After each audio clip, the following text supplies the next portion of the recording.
Obrigado. Eu coloquei aqui um pessoal, na verdade são os meus irmãos, e nós somos 5. Mas um pouco de história. A minha mãe, ela já está no céu, né? Mas ela não podia nunca ter filhos, ela não podia engravidar. 9 médicos, uma equipe, uma junta médica, diz: a senhora nunca vai poder conceber um filho.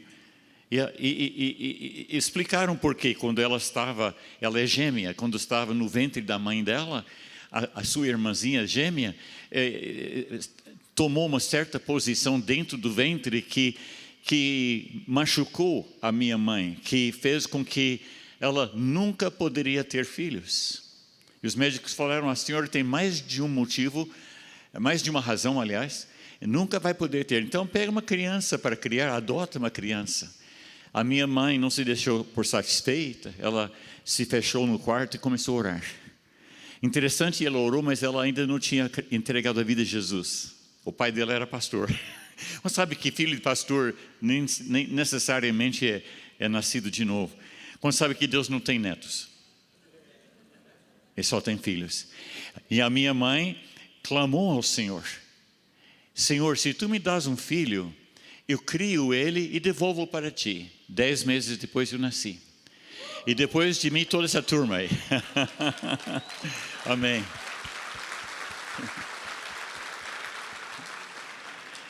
É na ordem, né? Eu, minha irmã Terry, que alguns conhecem, né? Pastora Terry, a minha irmã Tâmara, Timóteo e Tadeu. Então, tudo com T. Na verdade, T-L-W. Mas a minha mãe teve 5 filhos, parto normal, sem problema, a graça de Deus. Ela viu os netos e bisnetos, glória a Deus. Então, eu coloquei essa foto aí, e a próxima foto aqui é 10 anos atrás. 10 anos atrás, eu e minha esposa podemos celebrar 50 anos de casamento. Amém. Quer dizer que há poucas semanas atrás celebramos 60. Mas, amém.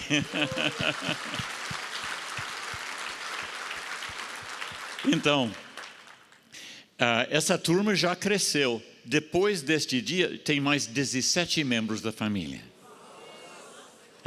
Contando com mais um netinho, 6 bisnetos e os agregados. Então, além dessa turma aqui, tem mais 17, que eu não tenho foto de todos eles na hora. Mas, gente, é uma bênção. Nós louvamos a Deus porque cada um dos nossos filhos que está lá no meio são pastores.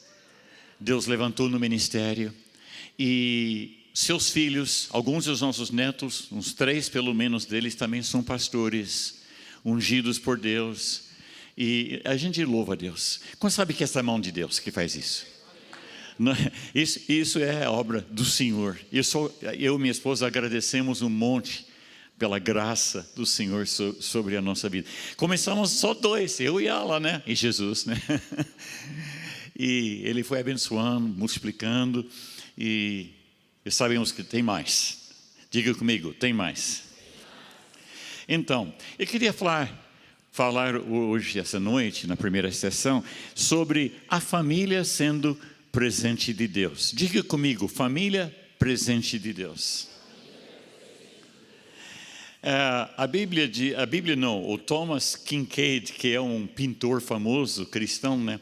Ele disse: a maneira que tratamos os da nossa família, a maneira que gastamos tempo com eles, tem implicações eternas. É profundo isso. A maneira que tratamos da nossa família, a maneira que gastamos tempo com eles, tem implicações eternas. Agora, a pergunta é: Senhor, por que estabeleceste a família? A gente quer também falar um pouco sobre isso. Em Efésios capítulos 5 e 6, nós temos uma lista de prioridades. E nesta lista de prioridades, nós sabemos que a família está colocada como segunda e terceira prioridade na lista. Quem está em primeiro lugar é Deus. Ele é a primeira prioridade, mas depois dele vem a esposa, o marido, depois os filhos. E, de fato, o que é a família? E por que Deus estabeleceu desse jeito? Em Gênesis 1, versículo 26 a 28, diz a família, não diz, mas trata disso, né? A família é onde se revela a glória de Deus, o caráter dele, a vida dele, as suas características, o seu amor, a sua autoridade, a sua compaixão, a sua paciência, o seu conselho, tudo isso deve ser refletido através da família, porque ele diz, façamos o homem à nossa imagem, a nossa semelhança. Então, o amor dele, a vida dele, o caráter dele, todas essas qualidades que estão em Deus devem ser refletidas através da família. A família é o laboratório onde é produzido o propósito de Deus, como também na igreja, como se fosse uma família maior. É uma oração aqui que eu achei interessante e coloquei também. Pai, assim como eu quero aprender a te louvar e a adorar-te, também quero aprender a amar e abençoar a minha família. Uau, que oração forte, né? Nas áreas de negligência e de omissão, perdoa-me e capacita-me a ser o melhor pai ou mãe. Quero poder retribuir o teu grande amor com gratidão e externá-lo à minha família copiosa e continuamente. Quero amar na prática, elogiar, reconhecer, agradecer e me responsabilizar. Amém. Quem assume esta oração? Quem diz, amém, eu quero. Talvez não lembrando das palavras, mas eu quero dizer isso para Deus. Agora, filhos na família são herança de Deus. A Bíblia diz nos Salmos que os filhos são herança do Senhor. E os filhos são ameaça para Satanás. Por que tanta chacina de crianças desde sempre? E hoje muito mais ainda. Por que temos quase ou mais de 60 milhões de crianças abortadas nos últimos anos? Milhões. Tem países que nem chega a isso de população. Por que tantos abortos? Por que tantas estratégias satânicas para destruir a uma nova geração?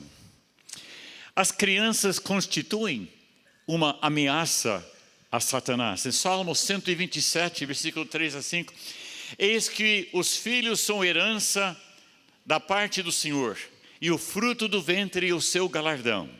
Como flechas na mão do homem valente, assim os filhos da mocidade. Bem-aventurado o homem que enche deles a sua aljava, não serão confundidos quando falarem com seus inimigos à porta. Gente, o diabo tem medo da criançada. Ele tem. Agora, as crianças constituem essa ameaça a ele, porque Salmo 8, versículo 2. Da boca das crianças e dos que mamam, tu suscitaste força. Por causa dos teus adversários, para fazeres calar o inimigo e o vingador. Eu estou crendo, gente, que essa nova geração que está viva hoje e as crianças que vão nascer daqui a pouco, constituem uma ameaça maior ainda para o reino das trevas. Eu creio com todo o meu coração que Deus está levantando nesses dias um exército de adoradores, de intercessores e de evangelistas. Deus está levantando através dos teus filhos, dos teus netos. Amém. E vai acontecer. Eles vão fazer prodígios em nome do Senhor. Eu creio. Agora, as crianças constituem uma ameaça a Satanás, sim. Mateus 21, 16. E perguntaram-lhe, ouves o que estes estão dizendo? Respondeu-lhe Jesus, sim. Nunca lestes da boca de pequeninos e de criancinhas de peito tiraste perfeito louvor. Os judeus, os fariseus disseram, manda essa criançada parar de dizer Hosana, Hosana, ó rei. Manda eles pararem. E Jesus diz, é cumprimento da palavra. É cumprimento da palavra, que é da boca dos pequeninos. Deus vai suscitar perfeito louvor. Quem pode dizer glória a Deus? Isso me perdi aqui, eu achei. Agora, por quê? Ele diz, porque dos tais é o reino dos céus. Mateus 19, 13 e 14. Então, lhe trouxeram algumas crianças para que lhes impusesse as mãos e orasse. Mas os discípulos os repreenderam. Jesus, porém, disse, deixai as crianças e não as impeçais de virem a mim, porque de tais é o reino dos céus. Uau! Linda esta passagem. Por quê? Porque elas têm anjos fortes. Mateus 18, versículo 10 diz, vede, não desprezeis a nenhum destes pequeninos, porque eu vos digo que os seus anjos no céu sempre veem a face do meu Pai que está nos céus. Não é qualquer anjo que está pertinho do trono. Tem muitos anjos, mas são os anjos que sempre veem a face de Deus Pai que cuida das crianças. Então são os anjos fortes, os anjos mais poderosos. Por quê? Porque Deus valoriza a criança. Quem tem certeza disso? Deus valoriza a criançada. Agora, por que Ele valoriza? Porque elas creem. Elas são honestas e transparentes. A criança crê com facilidade, muita facilidade. E ela é muito honesta demais, às vezes. Ela é muito honesta demais. Às vezes diz o que você não queria que dissesse, né? Mas a gente dá um jeito. E há uma promessa messiânica sobre elas. Em Gênesis 3,15.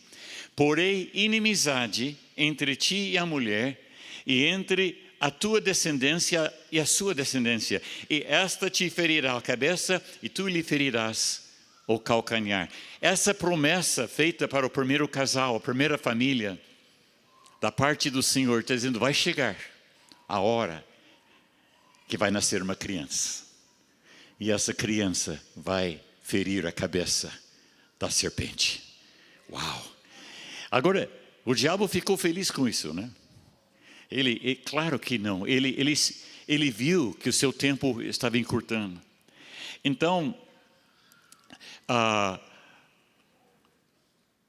no mundo espiritual, em Apocalipse 12:4, diz que o grande dragão, a antiga serpente, foi expulso do céu.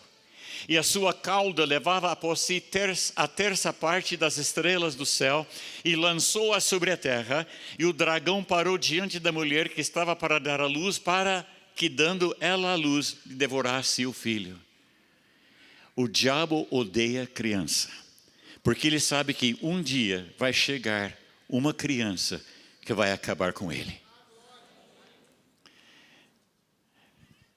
No Antigo Testamento, pelas mãos de Faraó, a gente percebe em Êxodo capítulo 1, 13 a 16 e 22, falou o rei do Egito às parteiras das hebreias, das quais uma se chamava Sifrá e a outra Puá, dizendo, quando ajudardes no parto as hebreias, e as virdes sobre os assentos, se for um filho, matá-lo-eis, mas se for filha, viverá.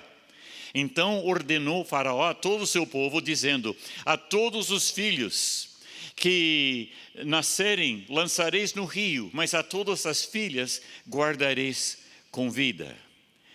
Contudo, um menino, pelo menos, escapou. Em Hebreus capítulo 11, versículo 23, diz, pela fé Moisés, logo a nascer, foi escondido por seus pais durante 3 meses. Porque viram o que o menino era formoso e não temeram o decreto do rei. E nos muitos sacrifícios das crianças, nos ritos pagãos, nós vemos a continuidade. Começou na época de Faraó, ele queria matar todos os meninos, escapou um, Deus usou este um poderosamente. No Novo Testamento nós vemos o seguimento disso. o cumprimento daquela promessa de Gênesis 3. Em Mateus 1, versículo 23 a 25, diz: E eis que a virgem conceberá e dará à luz um filho, o qual será chamado Emanuel, que traduzido é Deus conosco.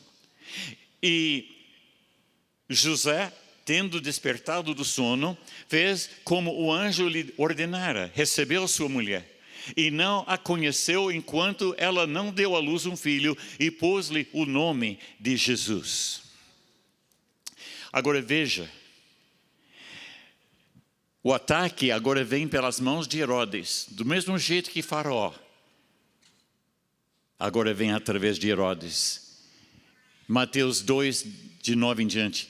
E havendo ele se retirado, eis que um anjo do Senhor apareceu a José em sonho, dizendo: Levanta-te, toma o menino e a sua mãe, e foge para o Egito, e ali fica até que eu te fale, porque Herodes há de procurar o menino para matar.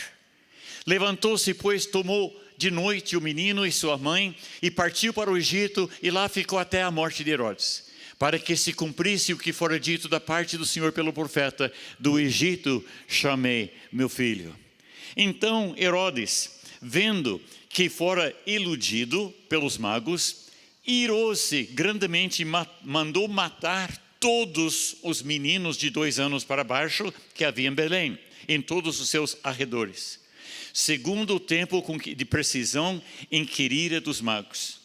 Cumpriu-se então o que fora dito pelo profeta Jeremias: em Ramá se ouviu uma voz, lamentação e grande pranto, Raquel chorando os seus filhos e não querendo ser consolada, porque eles já não existem. Mas tendo morrido Herodes, eis que um anjo do Senhor apareceu em sonho a José no Egito, dizendo: Levanta-te, toma o menino e a sua mãe, e vai para a terra de Israel, porque já morreram os que procuravam a morte do menino. Novamente o menino escapou. Tal qual Moisés, então aqui Jesus. Jesus nasceu. E assim como Deus usou Moisés para libertar toda uma nação enorme, agora Deus usou seu próprio Filho, Jesus, que nos trouxe a salvação. Em João 1,14, e o Verbo, a palavra viva, se fez carne e habitou entre nós, cheio de graça e de verdade. E vimos a sua glória, como a glória do unigênito do Pai. No versículo 4, e nele estava a vida, e a vida era a luz dos homens. E a luz resplandece nas trevas, e as trevas não prevaleceram contra ela. Deus ama as crianças, e o diabo as odeia. Eu pulei aqui, né? Não, está certo. Porque através de uma delas veio a salvação a toda a humanidade, daqueles que creem. Ele sabe, o diabo sabe, que o seu tempo é curto e que dentro em breve uma geração salva terá o privilégio de pisar e esmagar a sua cabeça para sempre. Aleluia! Em Romanos 16 diz que em breve o Deus da paz esmagará a cabeça de Satanás debaixo da planta dos seus pés. Quantos querem fazer parte dessa geração? Eu não sei se todos nós vamos ter este privilégio, mas nossos filhos vão. A geração que Deus está preparando vai. Vamos orar por essa geração. Vamos orar por nós mesmos e por nossos filhos. Vamos pedir sabedoria e graça para que, por nós, aliás, e que sejamos pais de verdade. Pais de verdade, não pais em nome só, mas pais de verdade. Falando de pais e filhos, em Salmo 37 e 37, diz: observa o homem íntegro e atenta no que é reto, porquanto o homem de paz terá posteridade. É uma promessa que se você buscar o Senhor, se eu buscar o Senhor, Deus vai nos dar crianças, nos dará filhos. E quando Deus está falando isto e garantindo isto, é porque Ele está preparando um exército. Quantos querem ser pais desses filhos? Essa foto, só para esclarecer, este pai é meu filho, um deles, e o outro é netinho. Tudo bem, pai. Então, os pais devem buscar de Deus aquilo que vão transmitir aos seus filhos. A Bíblia fala de Abraão. Em Gênesis 18, 19, Deus disse, porque eu o tenho conhecido e sei que ele há de ordenar aos seus filhos e à sua casa depois dele, para que guardem o caminho do Senhor, para agir com justiça e juízo, para que o Senhor faça vir sobre Abraão o que acerca dele tem falado. E outra versão diz, Deus diz, eu sei que ele vai ordenar os seus filhos. Deus está dizendo, eu conheço este homem que não tem filho nenhum, mas eu prometi, ele está crendo, e ele vai ter filhos, e glória a Deus, que promessa tremenda, né, da parte do Senhor. Agora, os pais devem buscar a Deus o que vão transmitir aos filhos. Efésios 6, versículo 4. Pais, não irritem aos seus filhos, antes criem-nos segundo a instrução e o conselho do Senhor. Isto é super importante, gente. Agora, eu coloquei aqui 5 maneiras, para quem está anotando, 5 maneiras de criar os filhos com sucesso. Primeiro, orar. Nós descobrimos, eu e minha esposa, que Deus ouve muita oração. Nossos filhos, nossos 5 cresceram e vez e outra, todo dia, várias vezes por dia, deu motivo de orar. Mas Deus é fiel. E me lembro uma vez, quando um dos nossos filhos estava na adolescência, e o que eu não sabia é que ele estava andando com uma turminha, frequentando onde não deveria estar frequentando. Ele queria andar com a turminha dele e tal. Quando eu fiquei sabendo, eu falei com minha esposa, não dá, vamos orar mais, vamos confiar no Senhor mais. Eu me fechei, aqui no Hugo Lang, eu tinha um escritório, me fechei lá no meu escritório, e comecei a orar. Acho que fiquei 3 dias, se não me engano. Não sei se minha esposa também estava jejuando, mas a gente estava orando e jejuando, crendo que Deus podia mudar a situação. Voltei para casa e Deus começou a agir, encurtando a história. Dentro de alguns meses, esse filho, Deus transformou. Transformou. E hoje, ele é um homem de Deus. É um pastor que Deus está usando muito. Em segundo lugar, além de orar, amar. Amar os seus filhos. Amor não é passivo, como a fé não é passiva. Amor e fé precisam agir, são palavras de ação.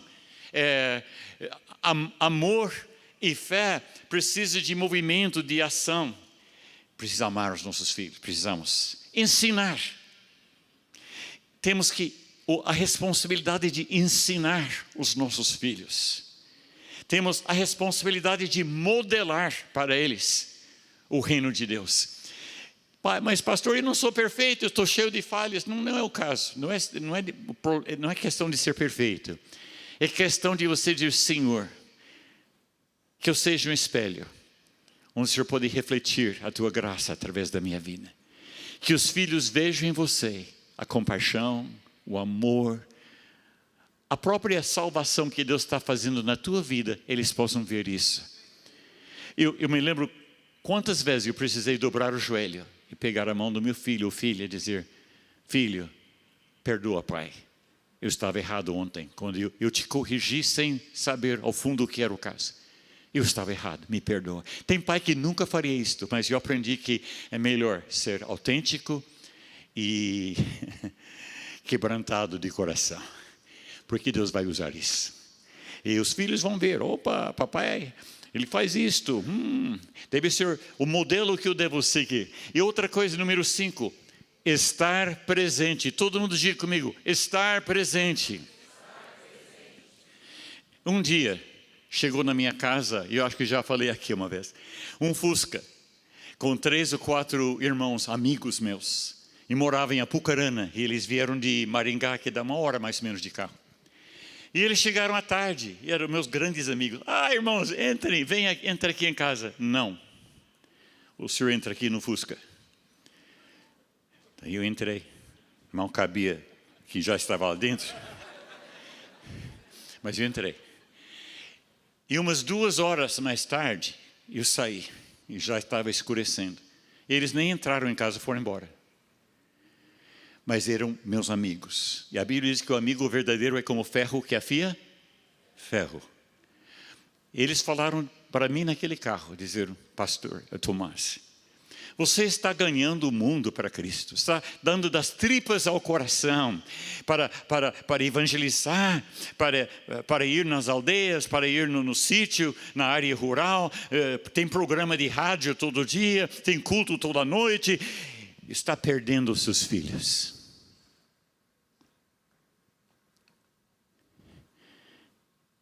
Eles estavam sabendo, lá em Maringá, que alguns dos nossos filhos já estavam indo em boatinho, estava no barzinho, não sei o quê, e eu nem sabia. Entrei na casa, eles foram embora, passei pela sala, peguei a minha filha mais velha, que tinha acho que uns 15, 16 anos, peguei pela mão, levei ela no nosso quarto, pedi que ela subisse na cama e eu me ajoelhei ao lado da cama. Eu disse, filha, você sabe que papai te ama, a vocês todos. Eu beijo, abraço. E quando precisa, eu faço um investimento na poupança. Vocês sabem disso. Mas eu tenho sido ausente. Eu tenho sido um pai ausente. Me perdoa. Daquele dia em diante, Deus começou a mudar meu coração. Comecei a passear com a filha. Subir de a pé até a cidade para chupar sorvete. E voltar. E conversando, e abrindo o coração. E encurtando. Depois de quase 2 anos, Deus restaurou o nosso lar. Hoje ela é pastora. E, enfim, estar presente.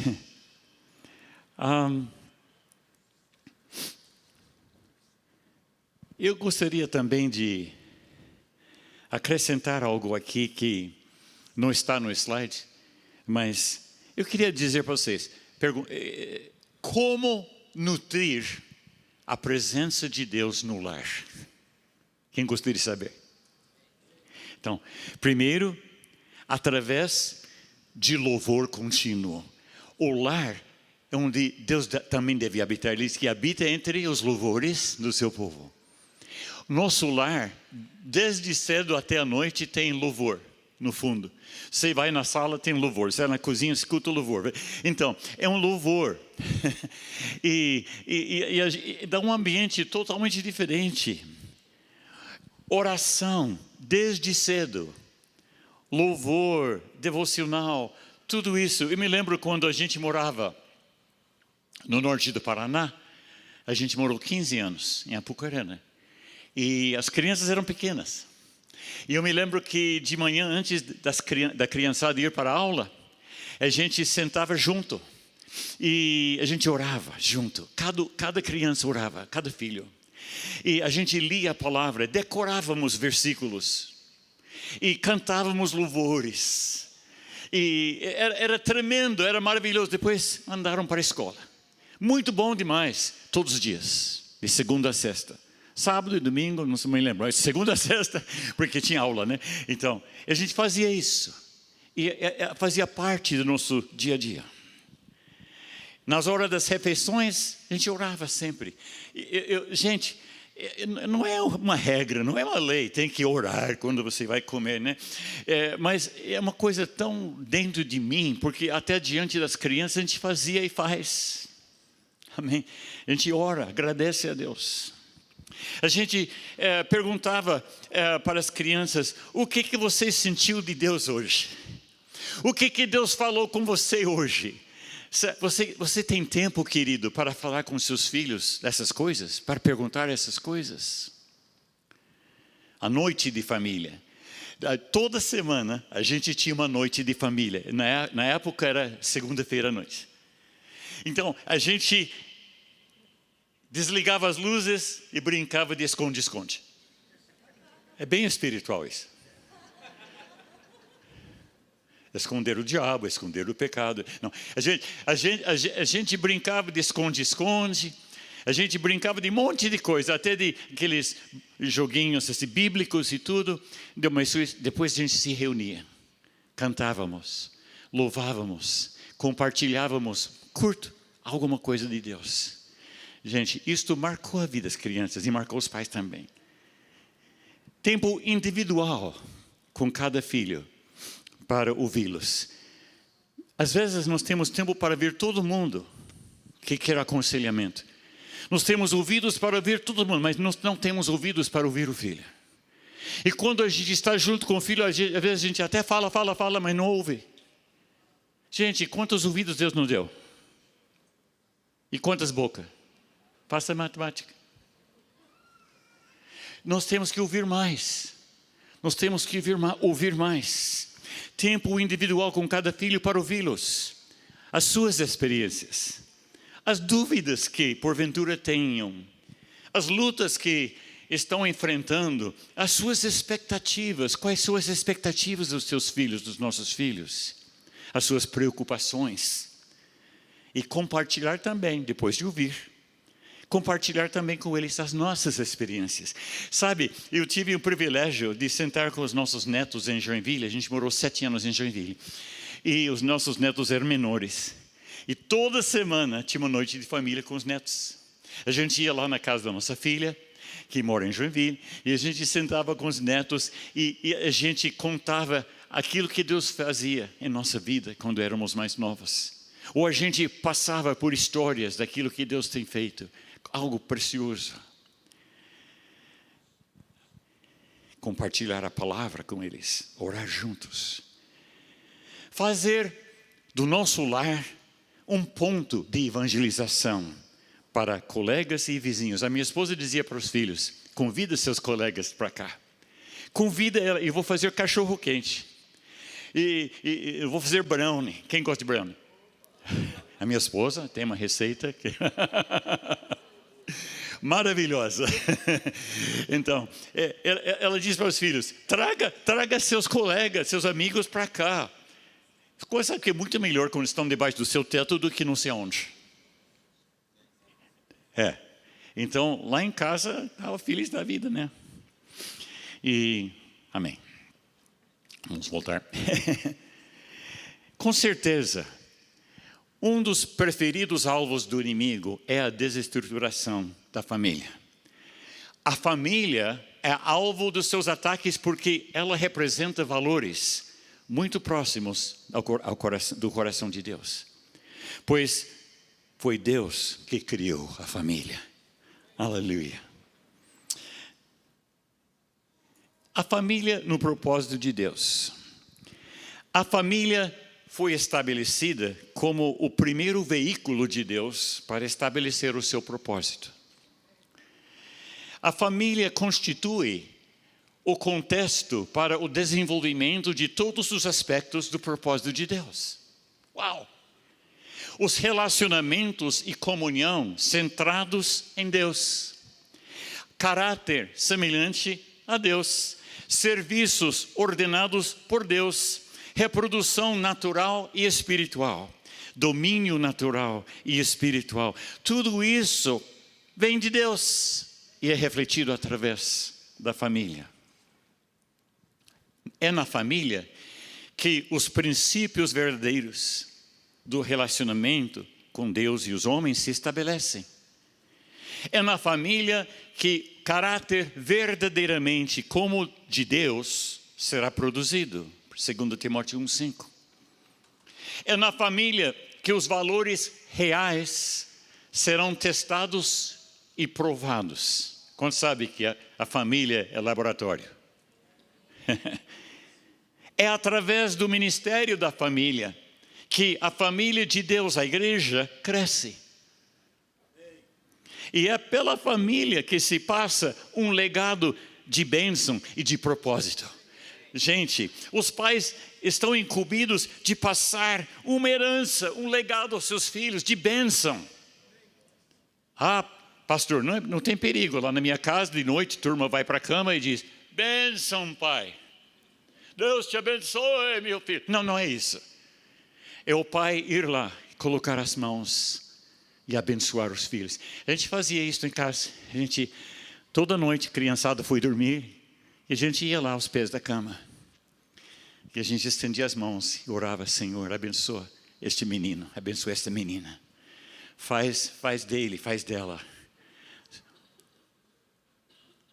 emissário, embaixador do Senhor. Aleluia. Em 2 Timóteo 1,5, trazendo à memória a fé não fingida que há em ti, a qual habitou primeiro em tua avó Loide e em tua mãe Eunice. E estou certo que também habita em ti. Veja bem a família: vovó, mamãe e filho. E esse filho se tornou um apóstolo. Alguns dizem que ele era apóstolo, outros dizem que era apenas discípulo de Paulo. Mas, gente, Paulo disse: eu e Timóteo, apóstolos. Então, eu creio que é um legado que ele trouxe desde pequeno.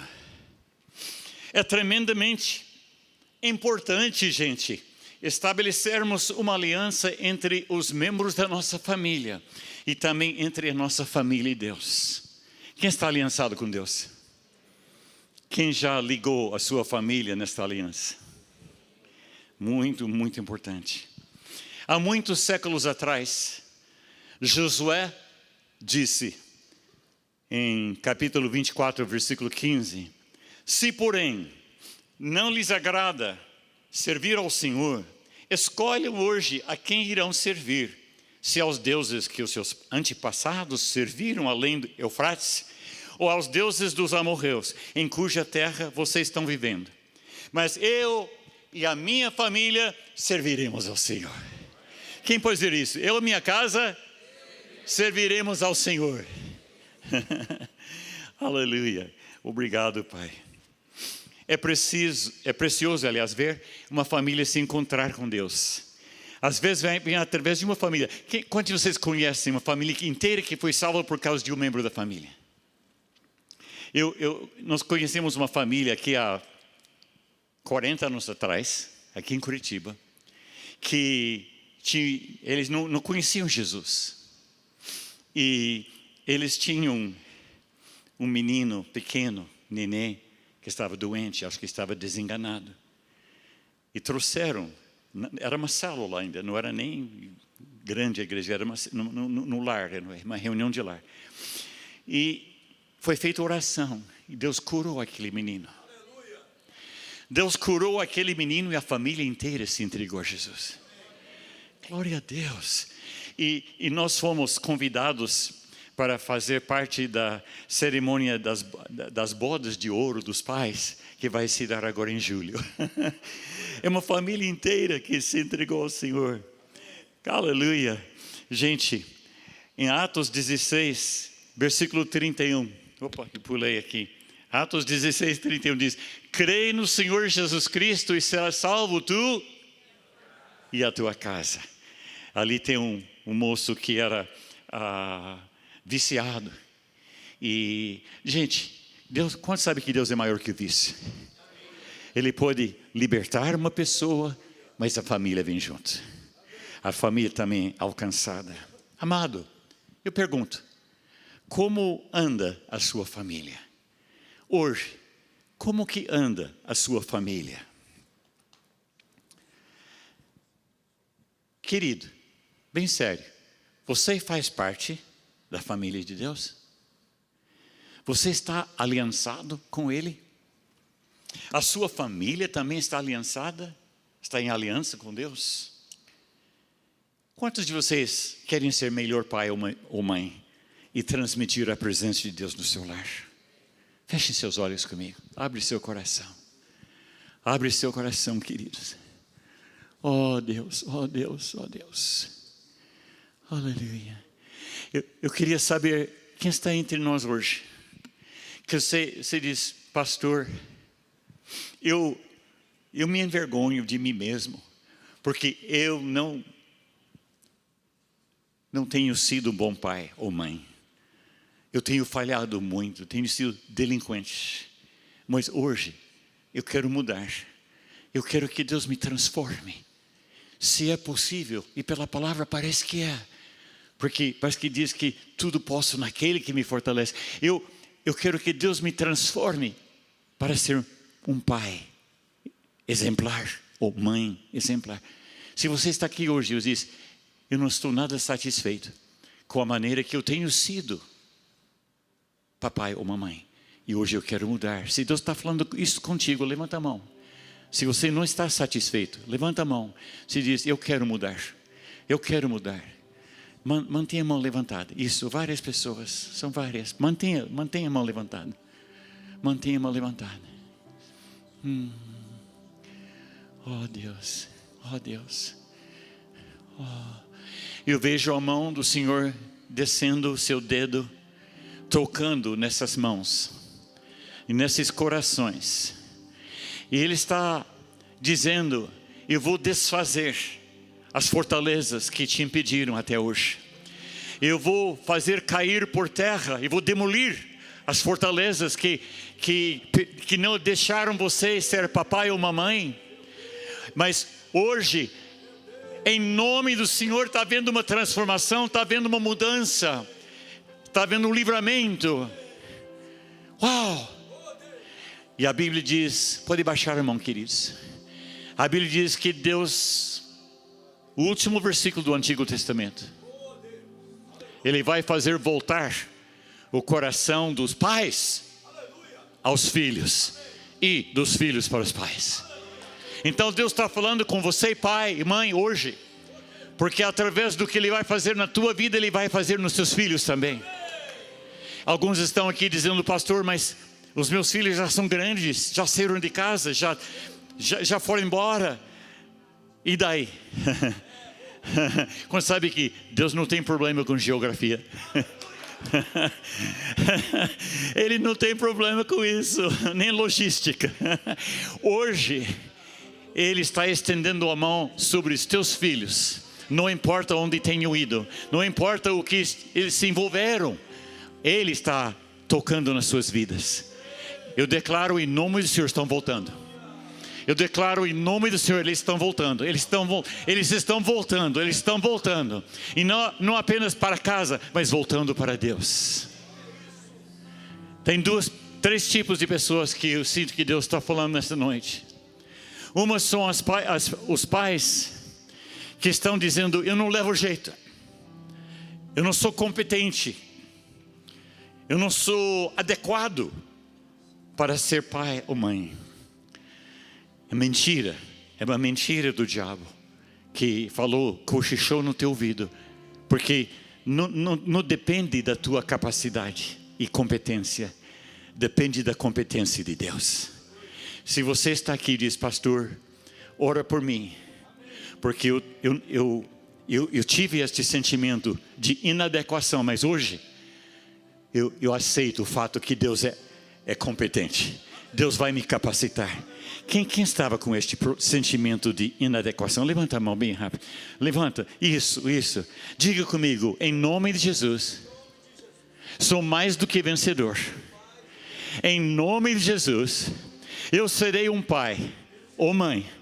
E os meus filhos verão isso. Eles verão Deus na minha vida. Aleluia. Outra coisa, eu sinto que tem pais, é mais pai do que mãe, mas pode até haver mães ausentes. Tem muitos pais que estão aqui hoje, que são pais ausentes. Quando eu contei sobre o caso daqueles 3 irmãos, amigos, chegarem de uma outra cidade e nem entrar na minha casa para me dizer o que eu precisava ouvir, que eu era um pai ausente. Se você está aqui, você quer que Deus opere na tua vida a mesma cura que Ele operou na minha vida, de curar você da ausência, curar você de pai ausente. Você diz, eu quero que Deus mude esta parte da minha vida. Levante sua mão se você diz, eu tenho sido ausente, mas eu quero ser presente e doravante. Levanta a mão bem alto, bem alto, bem alto, bem alto. Bem alto. Diz: eu quero ser pai presente. Pai presente. Segura na mão do Senhor pela fé. Eu sei que pela fé, segura na mão dele, pela fé. Diga comigo: Pai amado, em teu nome, perdoa-me, Senhor, por eu ter sido ausente muitas vezes, nas horas tão importantes. Tive muito tempo para os outros, ou para o meu negócio, mas muito pouco tempo para os meus filhos ou para minha esposa. Perdoa-me, Pai. Perdoa-me, Pai. Perdoa. Em nome de Jesus. Quem recebe uma mudança? A terceira, última coisa. Quem está aqui que diz: pastor, eu levo um peso de culpa. Eu estou carregando um peso enorme de culpa.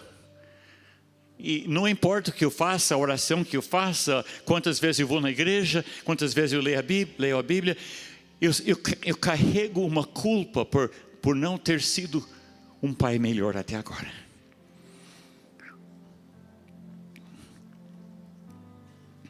Com os olhos fechados. Quem está aqui e diz: pastor, eu sinto esta culpa? Levanta a mão. Eu sinto esta culpa. Sim. A mão do Senhor está entrando na tua vida agora, na tua mente, na tua memória, no teu coração. Ele está removendo aquela culpa. Ele está tirando de meio de você toda aquela culpa que você está carregando. Ele está tirando. Ele está curando o teu coração. Ele está colocando, em vez disso, uma alegria. Uma alegria, um senso de gratidão por aquilo que Deus fez, faz e vai fazer. Amém, gente? Amém. Deus abençoe vocês. Eu quero agradecer por estes momentos, em nome de Jesus.